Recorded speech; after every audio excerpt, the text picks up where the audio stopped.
Hi everyone, welcome to my kitchen. We are going to be working today on day 31. If you have day 31, you can get that out. If not, you're going to have to look on mine, but it might be a little hard to see. And I'm going to skip through the writing grammar. The reading comprehension, this is a good one to practice if you want to practice your science. Okay, this looks like it's got chemical formulas. Anyway, good practice. Work through those. Here's more science reading.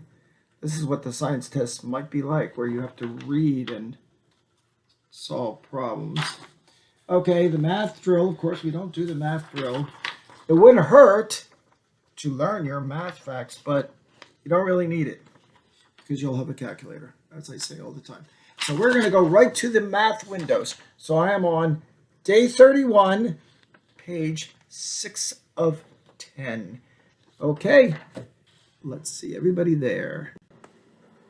Okay, here we are. Math windows. Let me see if I can see it a little bigger like this. Now the problem is I can see it, but I can't tell.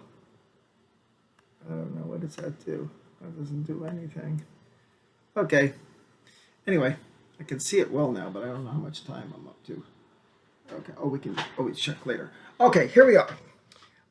In which of the following are the numbers arranged in order from least to greatest? Now, this is scientific notation. How you tend to write, we write really big numbers or really small numbers using scientific notation. So this says 2.43 times 10 to the second. Now, what number is that actually? Well, 2.43 times 10 to the second.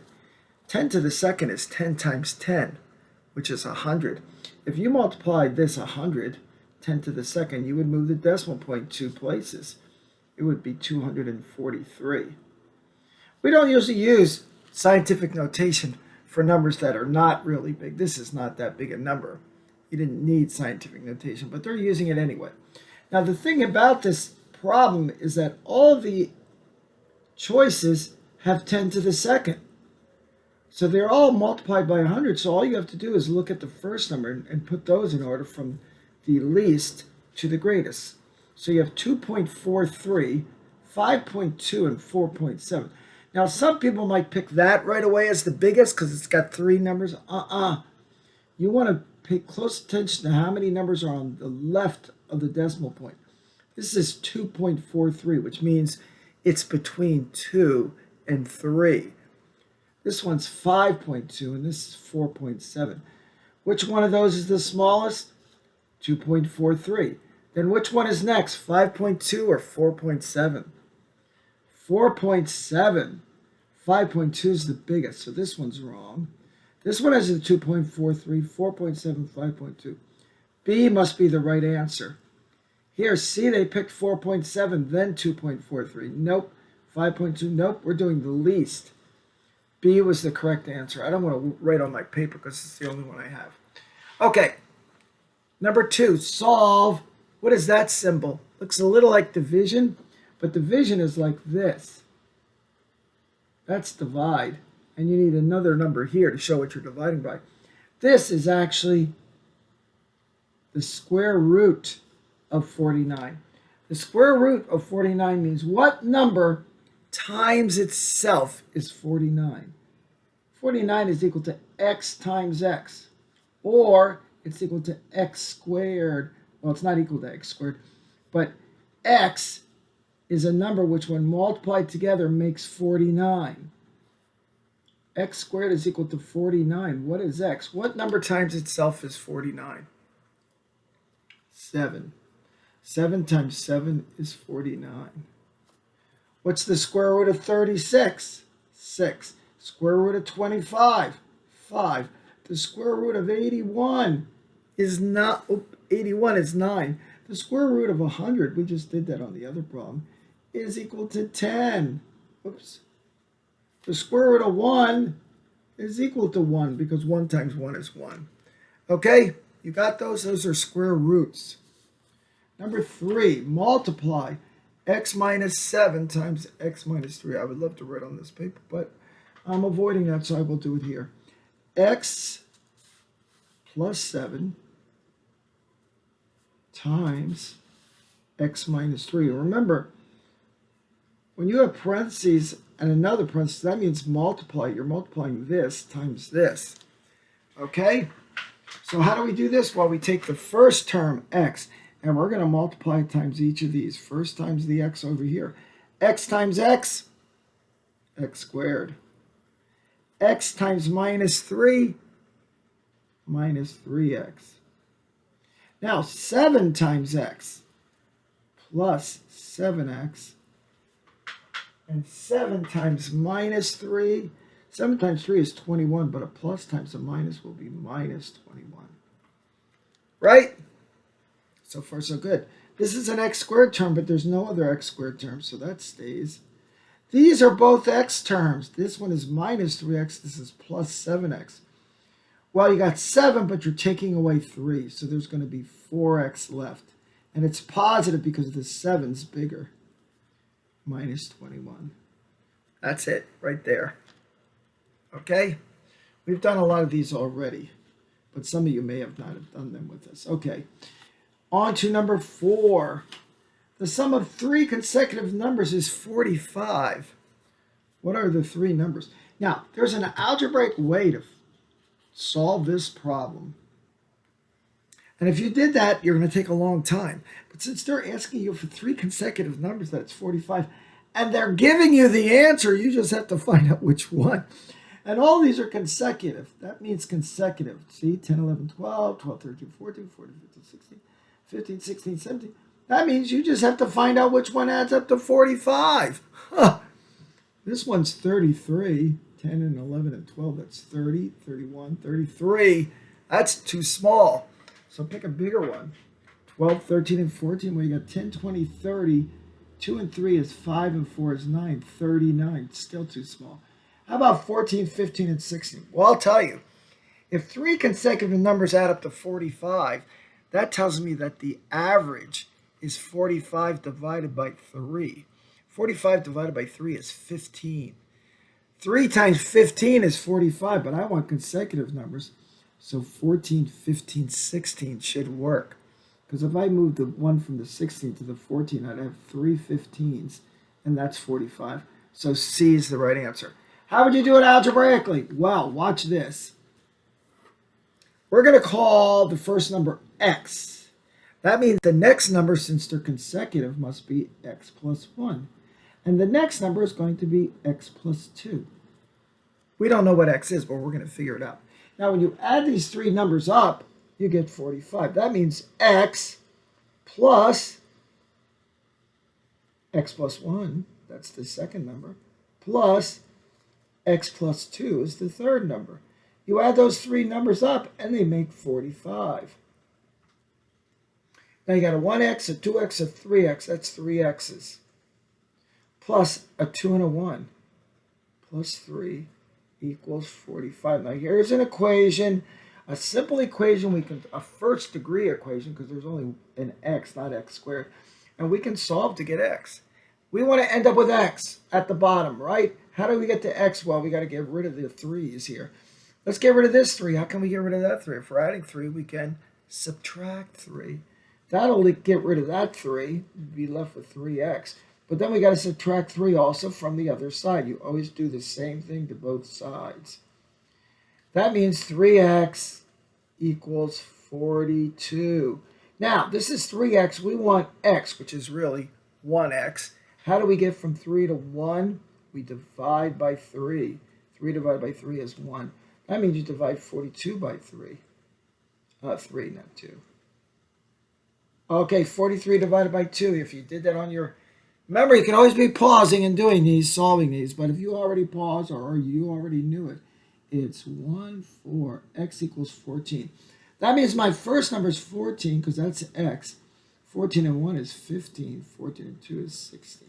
14, 15, 16. There we go. Got it? Okay. Onward to our problems. What are we doing today? Well, we are doing equation word problems.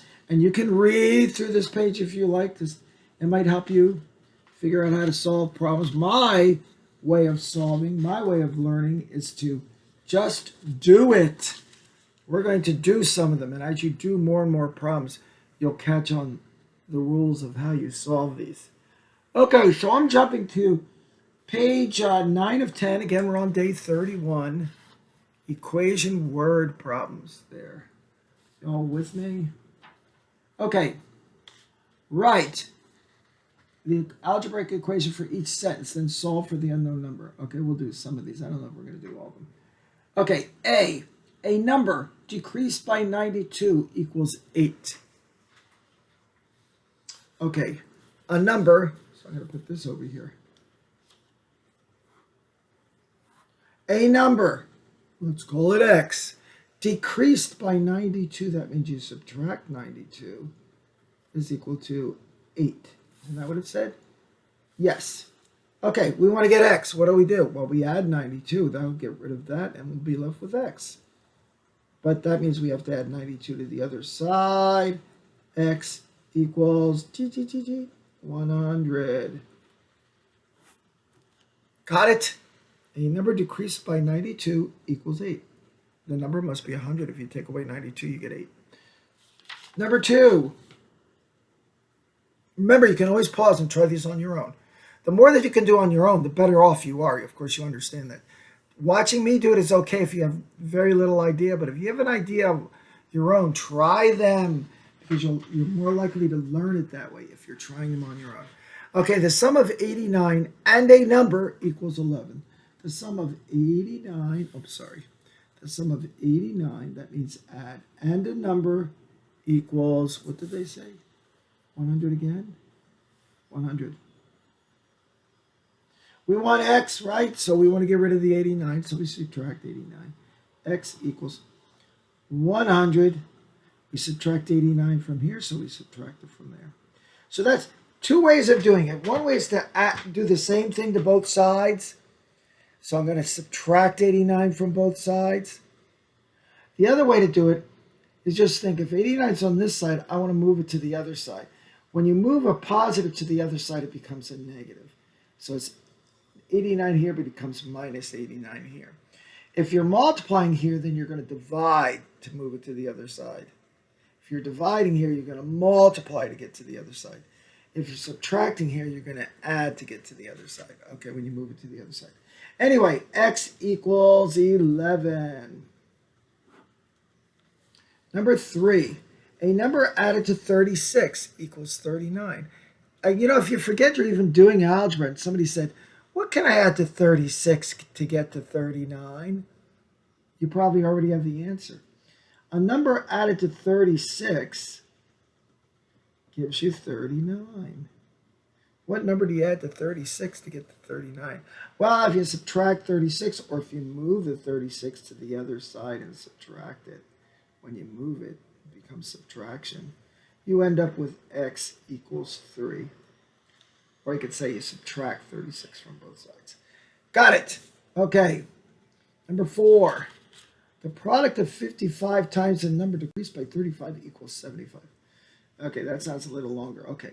The product of 55 times a number decreased by 35. So then you take a 35 equals 75. By the way, you could have written this same one. It would have been saying it the same way. The product of 55 times a number decreased by 35. You could have done it this way. But actually, because they put the comma there, that tells you to pause. So you don't want to do it this way. You want to do it this way. 55 times a number, then you decrease it by 35. Okay, anyway, we got this here. 55x. Remember, 55 times x is 55x. Same thing as 55x. Now, I'm going to move the 35 to the other side. It's subtracting here, so it's going to become adding there. Or you can say I'm adding 35 to both sides, so the 35 disappears here, but you get 75 plus 35. Now you have 55x, equals 110. How do you get rid of this 55? You want 1x. So you're going to divide by 55. So you divide this side by 55. And you end up with x equals 2. Ta-da. Okay, we'll do one more. Number 5 here. Number 5. What does it say? The quotient of 20 and a number equals 5. The quotient means division. And the first number they're going to go on top. 20 and a number. Quotient of 20 and a number equals 5. Now the problem here is x is on the bottom. We don't want it on the bottom. We want it up top. So it says x equals. This is like 20 over x, like 1 over x. We're dividing by x. So what I'm going to do actually is multiply by x to get that x out of there. If I multiply this times x, they're going to cancel because x divided by x is 1. And we're going to be left with 20. But we multiply x times this side too now. 20 equals 5x. Now, how do we get rid of the 5? We divide by 5. That means you divide this side by 5. So 5 divided by 5 is 1x, which is x equals 4. Okay? X equals 4. Okay, these are more of the same. You can try them on your own. See if you get them. If you're still having trouble, let me know in class, okay? Or send a text or an email or something to me, and I can help you out if you're not in class and you just want an answer. Okay, we're going to go down to word problems now. So we're on number 11. Let me see how much time we're up to here. I don't like to go much over 20 minutes on a video because then I have problems. Okay, we're at 15. Oh man, we're getting up there fast, aren't we? Okay, 2 houses are for sale on the same street. Again, remember, you can always try it on your own, especially reading a problem. The second house one has 1,000 square feet less than twice the square feet of the first house. So that means the first house looks like it's bigger, maybe? Yeah, it's got to be bigger because it's 1,000 less than twice the first house. Well, no. It could actually be, it could still be bigger than the first house. Okay. Anyway, together the houses have 4,400 square feet. What is the square footage of the first house? Okay, we're going to call the first house X. This is problem number 11. So first house, we call X. Second house,